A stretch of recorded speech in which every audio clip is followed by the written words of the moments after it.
Spotlight here on a Thursday. All right, so we went through a very interesting week one in college football. Phenomenal games, had some big upsets as well. So things have changed when it comes to Chip Patterson's bracket. No more A&M, no more Ole Miss. Tennessee is now in the mix. We're going to take you all the way to the national championship. So let's welcome in the one and only Chip Patterson here. We're going to start with the first round.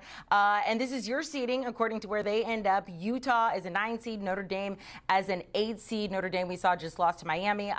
Valiant fourth quarter comeback, though. Didn't quite get there. Utah, however, blew the doors off of UCLA. Who makes it out of this one? Yeah, both teams exceeded my expectations in terms of C.J. Carr being prepared for the moment and coming up with some big plays in the second half. But Utah, really one of my biggest adjustments from preseason to post-week one was how ruthless this Utah offense is. We know that they've always had a high floor because of their defense, but Devin Dampier, especially in this new offense, coming with Jason Beck, an absolute dude. And so in this projection, yes, I've got Utah going to South Bend and coming out with the victory, and I think it's the experience at quarterback that ends up being the edge. Moving here through the first round of your bracket, this is interesting. You get Tulane as a 12 seed going up against LSU. I love seeing the mean green in this spot, or green wave, I should say. But it feels like it's hands down LSU. Yeah, a little bit of a fun Louisiana flair here, right? Baton Rouge and New Orleans. We don't ever tell me that whether it's the NCAA tournament, March Madness, or the College Football Playoff Selection Committee, we don't like storylines. It happens randomly. Yeah, I got you. But in this a nod to Tulane, who did a great job, absolutely putting the clamps on Northwestern. I've got them winning the American and being that highest ranked group of 6 conference champion to get the 5th conference champ bid. But I think LSU, just wow. The way that they were able to show up on the road with a defense that looked championship caliber, and Garrett Nussmeier, as long as he cleans up the mistakes and stays turnover free, LSU's a factor to win the SEC right now. So I've got them in the 5 spot, Amanda. So that would really be, as I see it, the top-ranked team that does not make a conference championship game. We saw LSU look, they just look dominant when it comes to Clemson. You were talking about that game there. In fact, some people putting Clemson on the panic meter. Obviously, you're not there because you have them in the playoff as the 11th seed going up against Oregon, the 6th seed. How does Clemson get to this spot, but who comes out of it? Yeah, but I've got them one and done, because that was the jump. Okay. If you're going to start number 4 in the country, and then you are going to be a team that we expect to win college football playoff games.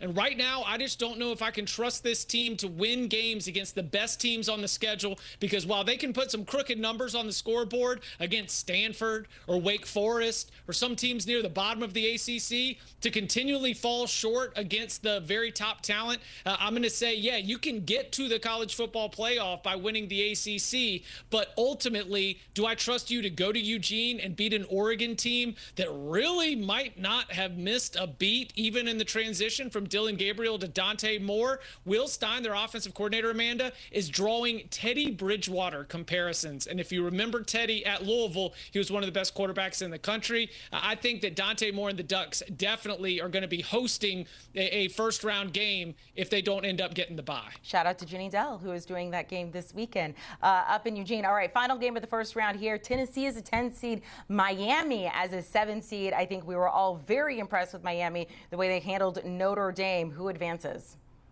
I've got Miami here, and I think Miami's only going to continue to get better.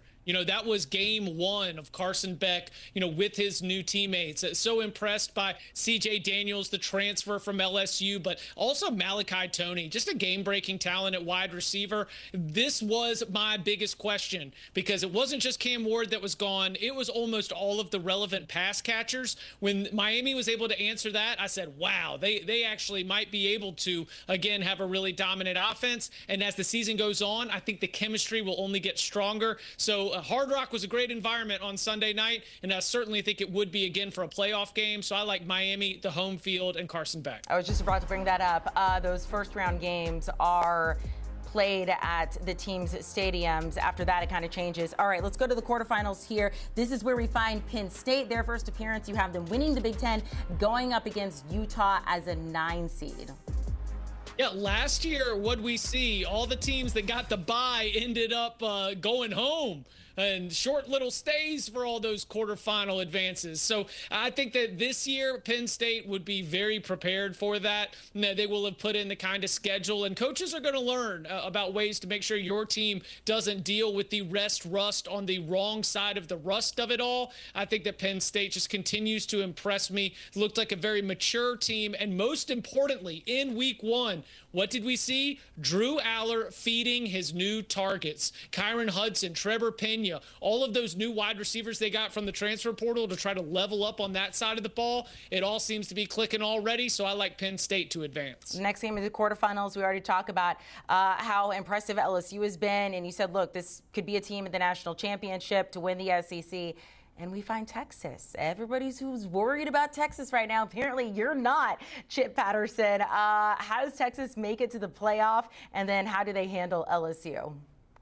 All right, okay. Well, two things now, Amanda. All right, number one, excuse me for having a bad day against the Silver Bullets in Columbia. I mean, that could be one of the best defenses in the entire country. And so, yeah, Texas has a lot of improvement to go before we are projecting them as we are to be in the SEC championship game. I've got them coming up short to Georgia, who we'll talk about in a little bit. But I think that Arch Manning will get better. I think the offense will advance. And let's also not forget that Texas defense looked awesome. And so I think we're going to have a lot of games where the opponents are going to struggle to score 20 points. And I think that Texas, for all the Arch Manning hype, this is a team that will find success because of its defensive side of the football. You didn't have Oklahoma in the playoff, but that's fine. We'll talk about it later off camera. Oregon, Georgia. Oregon is a 6 seed. Georgia, we already mentioned Oregon. Georgia as a 3 seed here. Who moves on? Okay, Amanda, I like Oregon better as a team. But dog, Kirby Smart, Dan Lanning, that's the whole, like, you know, apprentice, the mentor. I'm going to go edge Kirby Smart in this one. Obviously, they have faced off against each other once, and it didn't go so well for the Ducks. I think that this is a spot where Georgia and its new offensive weapons would hopefully at this point be fully fleshed out and dominant. So I'm going to go Bulldogs with a slight edge towards Kirby Smart, maybe getting the better of his former defensive coordinator. Okay, now we're getting a little chalky here. Miami, Ohio State. You're going with Ohio State. Why? Yeah, big difference in talent here. I know Miami has done a very good job to put themselves where they should be, which is, you know, a far reach away from the rest of the ACC. But I still think that when we're talking about Ohio State to Miami, there's going to be a gap right there. Also, keep your eye on Julian Sayin and his development throughout the year. He didn't wow anybody in the game against Texas, but my expectation is thanks to one of the best offensive lines in the Big Ten, which is what I think the Buckeyes have, he's just going to continue to get better and better and better, and will probably be in very good form by playoff time. We are now in the semis. Texas, Penn State. Do we believe in James Franklin? I do. How many coaches couldn't win the big one until they could win the big one? How many coaches are always the best coach to not do something until they go and do something? So I'm not going to put the James Franklin in the spotlight here. I'm not going to pin this on him. I'm going to put this on the players, because this is an experienced group that has been here in this stage. They have been building towards this moment, and I think that that's what's really going to matter in the college football playoff semifinals. This is a group that I really believe is deserving of being the #1 team in the country. You didn't give it to them because Nevada's not the same as beating Texas. I get it. But I think that all these teams are even, and I think that Penn State would be able to win in this moment thanks to being in the semifinals a year ago. The other game of the semis, Georgia and Ohio State. And this is interesting because in 2022, it was the Peach Bowl. Then Georgia beat Ohio State by 1 point, 42-41, to move on to the national championship. Can they do it again in this position? Yeah, the kick goes wide as it hits midnight. Very strange night in college football on New Year's Eve. No, in this particular point, I'm going to be going with Georgia winning the game again. And at this spot in the bracket, you have to really start to think about where these teams are at and what they're going to be able to do. Because Georgia, 50% of this team are first-year, second-year players. They are going to be getting to their best football by the end of the season as that young squad grows up. And so I think that that's going to be a big motivating factor for a group that when they committed to Georgia, were committing to a program that plays for national championships and wins them. And I think that's going to be the driving, motivating force. All right, national championship, Penn State and Georgia. I mean, it's chalky, Chip, But so many people don't believe in James Franklin, and a lot of people don't think Georgia is necessarily the best team in the SEC right now. They could be. Who do you have winning it all? Yeah, I've got these two emerging kind of for the same reason that you said. There's nothing flashy. We're not talking about them, but the foundation is built right. It is built healthy. But this is where I say, like we've been talking about since July, Amanda, Penn State and the way that that group came back reminds me a lot of Michigan last year and Ohio State after that. So if I've got Penn State making it to the final Monday night of the season, you know I'm going to go with the more experienced team hoisting that trophy. So I've got Penn State as your national champion. James Franklin shaking off all the haters.